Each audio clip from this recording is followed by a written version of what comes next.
Good evening, Scarlet Letter Group. We are on chapter 8. I'm going to look a little bit at the discussion here in the last chapter. Remember, she's gone to Governor Billingham's house in an attempt to persuade him not to take Pearl from her. And in this chapter, we meet the governor. We also see that he is with Reverend Wilson and Reverend Dimsdale, who we remember from earlier in the novel, and the leech, Roger Chillingsworth. Now, when we first see them, Pearl or Hester kind of stands back, and the first person they notice is little Pearl. And they comment on the color scarlet and red frequently. This color is a symbol. I want you to discuss amongst yourselves what that color, red, could symbolize in the novel.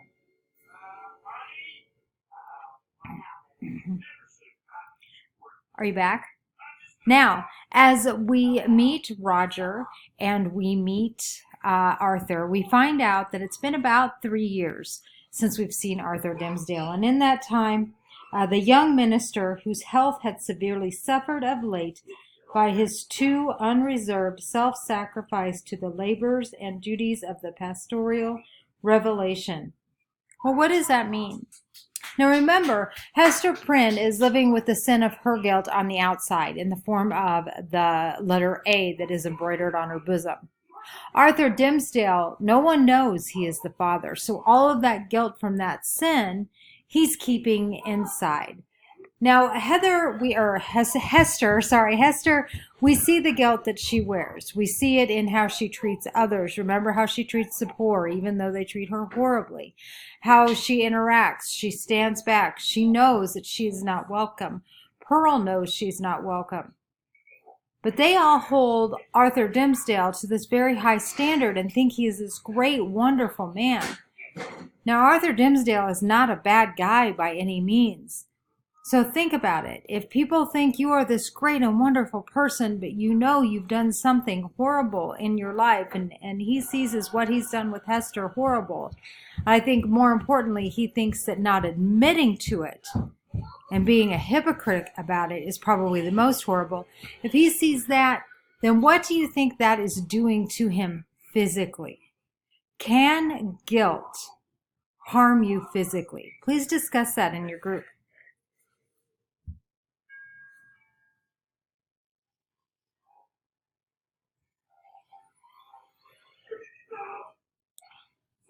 Now, when Hester Prynne comes out, the governor is saying, I have heard this talk in town, and Reverend Wilson says this is the woman we're talking about, the fallen woman, and we don't think she should raise her daughter. And she tells them, she says, you know what, I can teach her what this badge is shown me. And he says, woman, it is thy badge of shame, replied the stirred magistrate. It is because of the stain which that letter indicates that we would transfer this child to other hands. Nevertheless, said the mother, calmly, though growing more pale, this badge has taught me. It daily teaches me. It is teaching me at this moment lessons whereof my child may be the wiser and better, albeit they profit nothing from myself. And then Billingham goes on to say, okay, well, we're going to judge the warrants of this. And it says, then the old minister, and this is Reverend Wilson, he goes to touch. And the child, Pearl, is not accustomed to touch. I mean, even though her mother loves her, she's not a real touchy-feely, huggy mom. Kids weren't treated that way back then. And it says, the child, unaccustomed to the touch of familiarity of any but her mother, escaped through the open window and stood on the upper step, looking like a wild tropical bird. Now, why does Hawthorne compare little Pearl to this tropical bird? Discuss. It says it has rich plumage, ready to take flight at the upper air. And then the Reverend goes on to ask her several questions. And he says that Hester has told her about God. She has been teaching her the catechism.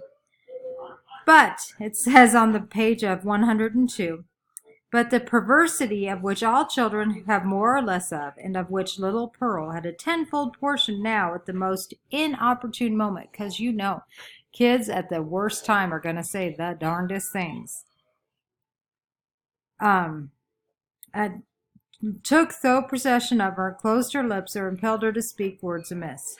After putting her finger in her mouth, with many ungracious refusals to answer good Mr. Wilson's questions, the child finally announced that she had not been made at all, but had been plucked by her mother off the bush of wild roses that grew by the prison door. Okay, again, that bush is a symbol. Why is Pearl saying this now? What does this tell us about Pearl? What is it saying about Hester? What is this symbolizing? What do you think will happen to Hester and Pearl as a result of this? Now we see Roger Chillingsworth standing there, and it says that he had a change come over his features, how much uglier they were, how his dark complexion seemed to have grown duskier, and how his figure more misshapen since the days she had familiarly known him. I cannot say that word. So remember, Roger Chillingsworth had said, "You're not to tell anybody who I am. I'm going to find out who this father is." Now, I told you at the beginning, Roger is evil personified, and I think we can see that evil overtaking him more with looking at his appearance. Do you agree or disagree with that? And if you disagree, why? Now the governor then says, "Here is a child of 3 years old, and she cannot tell who made her. Without question, she is equally in the dark to her soul, its great depravity and future destiny. Methinks we need to inquire no further." Hester caught hold of Pearl and drew her forcibly into her arm, confronting the old Puritan magistrate with almost a fierce expression. Alone in this world, cast off by it, and alone with this sole treasure to keep her heart alive, she felt she possessed indefeasible rights against the world, and was ready to defend them to death. "God gave me this child," cried she. "He gave her in requital of all else which he has taken from me. She is my happiness. She is my torture none the less. Pearl keeps me here in life. Pearl punishes me too." What does she mean in that whole paragraph? What is she talking about? Discuss amongst yourselves what you think Hester is trying to say.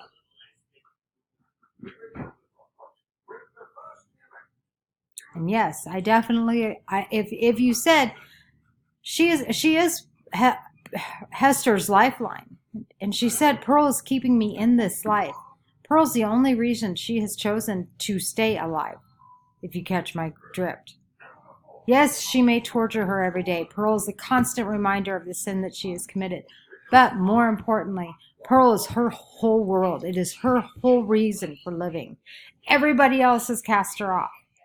Everybody else has left her. Pearl is all she has left. So she then turns to Arthur Dimmesdale, and she says, "Speak thou for me," she cried. "Thou was my pastor, and hast charge of my soul, and knowest me better than these men can. I will not lose my child. Speak for me, thou knowest, for though thou hast sympathies which these men lack. I will not lose the child. Look to it." Now she is looking at Arthur Dimmesdale, and remember, she did not say who he was. She did not claim him being the father's child or the child's father. But she is begging him now. She is begging. If you can picture her screaming desperately, clinging to this child, knowing her life is about to be ripped from her in the form of her child. She's looking at him and saying, "You need to stand up for me. This is your time to speak up. Get confidence. Be a man here. Stand up for us." And so then Arthur Dimmesdale goes on and he says, "There is truth in what she says," began the minister. "God gave her the child, and gave her too an instinctive knowledge of its nature and requirements, both seemingly so peculiar, which no other mortal being can possess. And moreover, is there not a quality of awful sacredness in the relationship between this mother and child?" And so then they're asking him to explain further. And so Dimsdale goes on to explain. He says, the Creator, the Heavenly Father, the Creator of all flesh, has lightly recognized a deed of sin and made no account of the distinction between the unhallowed lust and holy love. This child, of its father's guilt and mother's shame, hath come from the hand of God, to work in many ways upon her heart, who pleads so earnestly. So he's saying, even though this child was born not the way most children should be born, it is still a child of God, and God has placed his child here for a reason. And we, as mere men, we cannot guess or second guess what God has done. And he is using this to get the men to kind of see reason. And he does say then later on that this child is Hester's only lifeline to heaven. It's the only way Hester's soul can be saved. Now, Roger Chillingworth says on page 105, you speak, my friend, with a strange earnestness, smiling at them. And there is weighty import on what my young brother has spoken. So notice what Chillingsworth notices. Do you think it escapes Chillingsworth that Dimsdale is so earnest in making sure that Hester and Pearl stay together? Do you think that Chillingsworth has an idea that Dimsdale is the baby daddy? What do you think?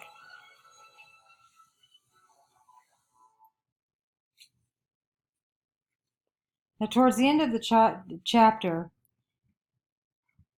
Hester says she knew that there was love in the child's heart, although it most revealed itself in passion, and hardly twice in her lifetime had been such gentleness as now. Then she tells Mr. Dimsdale, the little baggage hath witchcraft in her. She needs no old woman's broomstick to fly withal. Now, Mr. Wilson said, unless Providence reveal its own accord, thereby every good Christian man hath the title to show its father's kindness to this poor deserted babe. So at the beginning of the chapter, remember, Wilson and all of them are trying to take Pearl from her. And after Arthur Dimsdale has stood up for her, he says, okay, we understand we cannot intercede where Providence has spoken. So that means that all of us men in the village, all of us need to kind of take Pearl under our wing and give her an earthly vision of a father. That's kind of the first time we see any sort of kindness that is aimed towards Pearl. What do you think? Well, in the next chapter, before I forget, we also see Mistress Hibbins at the end of this chapter, and she is believed to be a witch in the town, and so she kind of tries to latch on to Hester, but Hester's going to have none of it. But pay attention to what Mistress Hibbins says and kind of what she does there in that chapter. All right, we're going to see more of Roger Chillingworth in the chapter The Leech next. So good reading, guys. Thanks for all your hard work.